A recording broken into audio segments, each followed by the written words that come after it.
안녕하십니까 시청자 여러분. 9월 9일 오늘도 중요한 뉴스를 한 첩에 담아 전해드립니다. 대통령과 여야 대표 오찬 회동.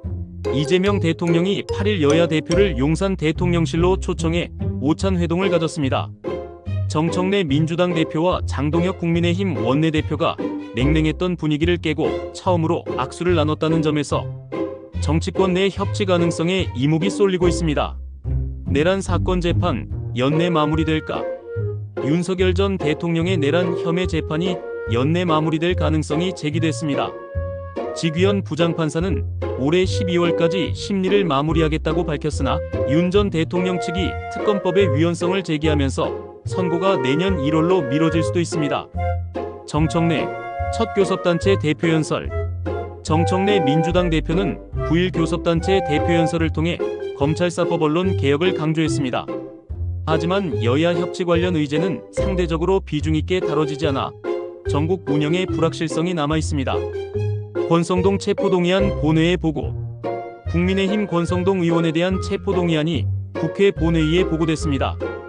공식 표결은 오는 12일로 예상되며 10일엔 국민의힘 대표연설, 11일엔 대통령 취임 100일 기자회견이 예정돼 있어 국회 일정과 맞물려 큰 정치 이슈로 번질 전망입니다. 검찰개혁 후속 법안 놓고 당정 갈등. 검찰청 폐지 이후 검찰개혁 후속 입법을 둘러싸고 당정 간 긴장이 고조되고 있습니다. 민주당 주도의 입법을 정부가 견제하려는 움직임이 포착되며 정청래 지도부와 대통령실 간의 갈등이 불거질 수 있다는 전망도 나옵니다. 이스라엘 총격 테러 발생. 이스라엘 예루살렘에서 총격 테러가 발생해 최소 6명이 숨지고 10여 명이 부상당했습니다. 용의자 2명은 현장에서 사살됐으며 팔레스타인 요르단강 서안 출신으로 확인됐습니다. 중동 정세 불안정성이 다시 고조되고 있습니다. 기아 노조 경영 개입 요구 확대. 노란봉투법 개정 이후 기아 노조가 경영 참여 요구를 본격화하고 있습니다. 올해 임금교섭에서는 국내 로봇 수소차 신사업 전개를 요구하며 경영 간섭 논란이 커지고 있습니다. 인천공항 임대료 인하 강제 조정 거부.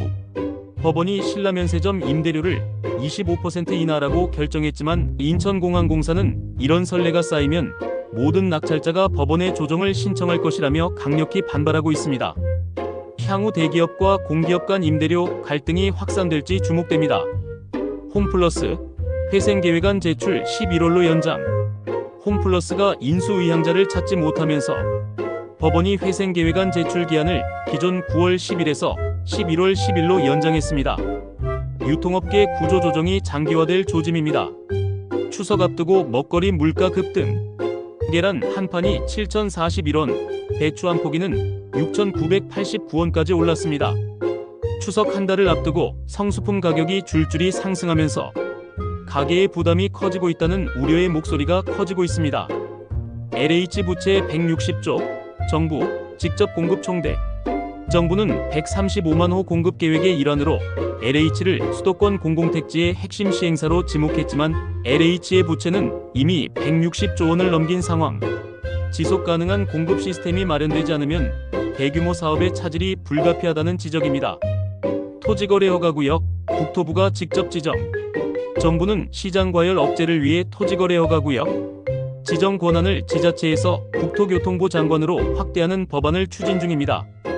법안이 통과되면 서울 성동마포, 경기 과천 등 최근 가격이 상승한 지역들이 중앙정부의 직접 규제 대상으로 지정될 수 있으며 실거주 의무 부과 등 강도 높은 제한이 따라붙습니다. 갭 투자를 차단한다는 긍정적 평가도 있지만 실수요자의 선택권까지 과도하게 제한할 수 있다는 지적도 나옵니다. 오늘의 이슈 어떻게 보셨나요? 빠르게 변하는 정치와 경제 상황 속에서 정보를 먼저 아는 것이 기회를 잡는 첫걸음입니다. 좋아요와 구독으로 뉴스 한 첩 계속 함께해 주세요. 감사합니다.